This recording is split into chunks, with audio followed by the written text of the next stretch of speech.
Food carries a tapestry of stories of who we are and where we come from. A second language passed down by our ancestors which continues to live on, present in every local gathering or familial occasion. It appears more inviting when a dish is made from a woman's touch, a palate who knows best in bringing out the savory taste in food.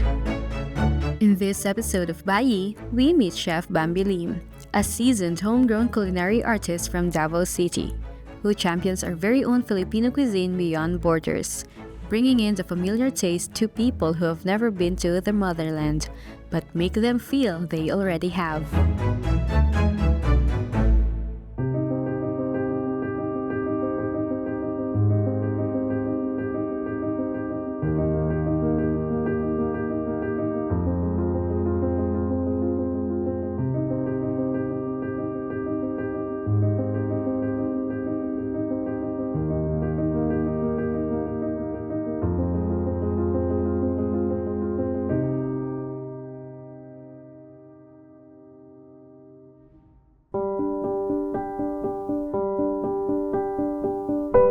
I'm Chef Bambi, and I've been in culinary industry for the past decade and a half. So I've been mentoring, and as an instructor, I'm a trainer, a consultant, and I'm an international chef as I get to travel to different countries and give lectures and, part of the education for the culinary. I remember I started like 9-year-old, as young as 9, because I'm the eldest in the family. So I get to take care of the siblings. And my mother would be the first chef to give me a cooking demo, how to survive in the kitchen. And I get curious along the way. And then when my mom is not there, I get to explore everything. I try to cook what she's doing. And before I know it, at the age of 12, I really have my very best pasta, and when the pasta become a hit in the family, I'm assigned to cook every birthdays, every celebrations. And then at the age of 16, 17, 18, I'm already selling some. And I'm in a corporate life before. So when may mga party sa office, they acknowledge and they really appreciate my cooking. So taken from that, I decided, I tell myself, parang kulang yung self-learned. I really have to infuse professionalism with my hobby. Nagkaroon ako ng dream, na paano kaya marinig ng mga tao na masarap talaga yung luto ko? Paano ko kaya ma-impart din sa ibang tao na ganito dapat tulutuin to correct things, So I went out of the Philippines and I get to train with the best schools in the USA. Culinary is a man's world. If you stereotype the work, it's for, masculine thing. Kala lang nila. But I'm always a pro and positive about women empowerment. So I try to prove to myself na kung kinaya nila, kaya ko din. Hindi ko sinara yung box ko hanggang dito lang ako. I try to get out of that. The discomfort is quite, unmeasurable. Kasi babae ka nga, mahirap makilaban sa kitchen. Minsan, Asian pa tayo. May discrimination. But I try to prove it wrong. So, by doing what you love, pag gusto mo talagang ginawa mo, mapapansin ng mga tao. Tapos pag napansin ka na, they will bring you to highs. All the kinds of highs of the profession. So that's how I came up with being a professional member of World Association of Chef Societies. I became an advisor for the Philippines from the Asian Chef Alliance and ambassador of Filipino Cuisine as well. So I'm happy for that. When I did the ACF convention presentation, I made the people listen. Actually, in that moment, nakita ko yung interest ng foreigners sa culture natin. I make a very good presentation about the hearsay adobo. I say hearsay adobo kasi ang daming version sila sa US. So when I finally made an official demonstration about that, they get to discover that ito pala talaga yung adobo. So the traditional way. without the butter, without the yung mga na-improvise na nagiging Western na siya. I went back to Grandma's Kitchen when I did that one. And the famous turon.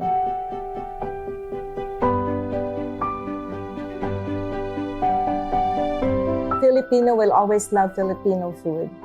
And that means the original, authentic one. If you try to innovate one recipe, tapos ma-overwhelm na siya, naging Western na siya or French na siya, you really have to stay with the original ingredients. You can create twist with just one ingredient only or with the kind of plating that you can do. But the originality of it must be protected. Kasi ako, I'm really a pro-authentic recipe. Kasi masarap pa rin kainin yung naalala mo yung mother mo, naalala mo yung lola mo, naalala mo yung reunion niyo. You know, this bring you home. Especially mga OFW natin. You can bring them home back with the food that you give them.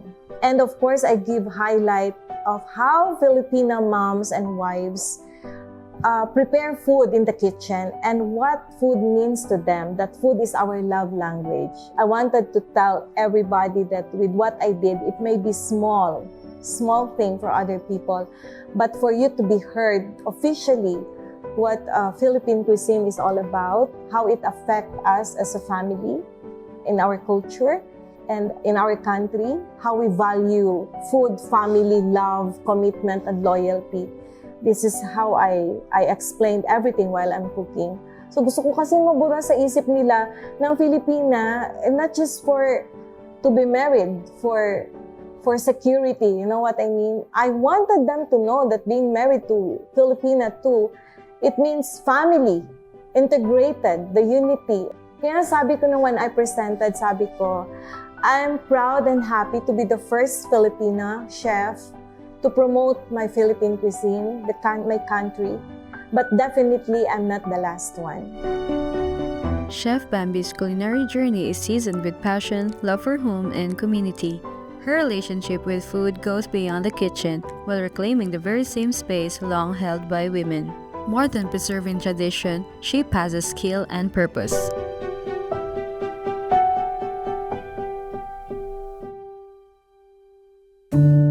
As BAYI returns, the culinary matriarch reflects on founding La Culinaire, a school that cultivates aspiring culinary artists from the regions, and her lifelong mission to bring the flavors of Mindanao from the islands to the world.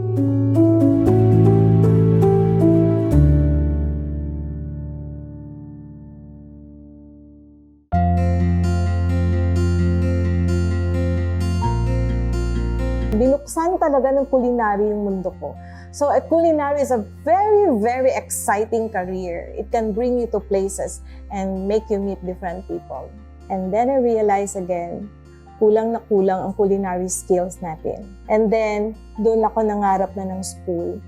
So I wanted to put up a school that would really develop the young generation of specifically Mindanao para meron din naman tayong maiyabang, in the culinary industry. From that, I'm able to come up with La Culinaire. So I'm the founder of La Culinaire. It has 2 campuses now, and we are proliferating na, thanks God, around Mindanao.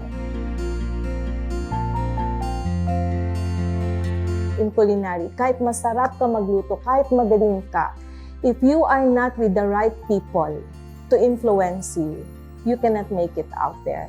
Because out of the 4 good chefs, if you are the 5th one, and you are with them, you will become the 5th one. Lagi ko sinasabi yan kahit sa mga students ko, you need to have a good influence. Be with the right people that could promote you, that could help you. I studied in USA. I'm able to make friends with good chefs. I'm able to be, to meet all the wonderful chefs like Anthony Bourdain. I'm able to meet Marco Pierre White. I'm able to meet Martin Yan. Oh my God, all the great people in the culinary.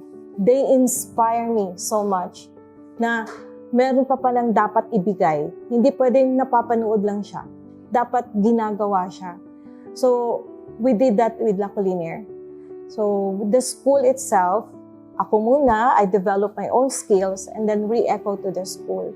And in that manner, yung passion ko sa food, nagkaroon siya ng purpose. So ngayon, I'm producing hundreds now of executive chefs. I say around the world because most of them are already outside of the Philippines. Every time may student ako na magaling na, my God, ang daming heart lumalabas sa akin. Alam mo yun, sabi ko, ayaw kong makita ko na nagluluto ka lang somewhere in the street at ayaw kong makita ko na ikaw ang inuutusan. I want to see you one of these days. You are the leader, the big boss in the kitchen. Yun ang mindset ko sa kanila. Most of the students are looking up high if the chef is male. But I told them, I may be a woman, but in my heart and in my principle, I can be a man. And as a woman, make yourself relevant in the society, relevant in your career, not just in the family. Galing na sa hilig sa pagkain, gusto kong baguhin lahat, paano niluluto. So I think that's the purpose of it all. I'm beginning now to write books about Filipino cuisine na nakalimutan na hindi na naipasa. Like, mga recipe ng mga lola natin, mga great-great-grandmothers. There was no documentation about that. So what I did is I tried to collect that, little by little, and then I will make a compilation, and maybe I will be having a book eventually that would tell us culture, story, family, all in one in that book through food. And then I wanted to highlight Mindanao cuisine. It's about time people have to hear that. Beautiful. Nilotlot chicken, we won champion. Kagit-kit, ang dami. We can explore many and the desserts and all of this. Sabi ko, it's about time. Somebody has to stand for that, for Mindanao cuisine. And I wanted also to make a collaboration with executive chefs around Mindanao. Dapat united kami, nagkakaisa kaming lahat. And in that manner, we can really produce more new contemporary recipes that could promote also our tourism. Food really matters, especially in tourism, and push set of new ones to follow the path. Na mapakilala ko rin sila dun sa labas. And then maybe we can have lots of more famous chefs in Mindanao.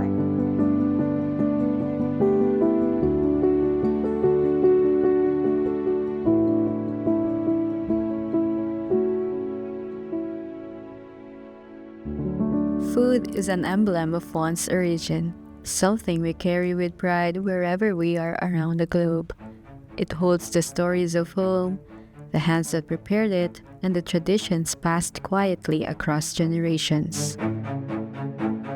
Chef Bambi's flavorful story is rooted in personal, familial, and cultural experiences, shaping a legacy of her own. And the secret ingredient behind this successful journey is simple: to always remember where we come from and allow our roots to travel with us no matter how far we will be.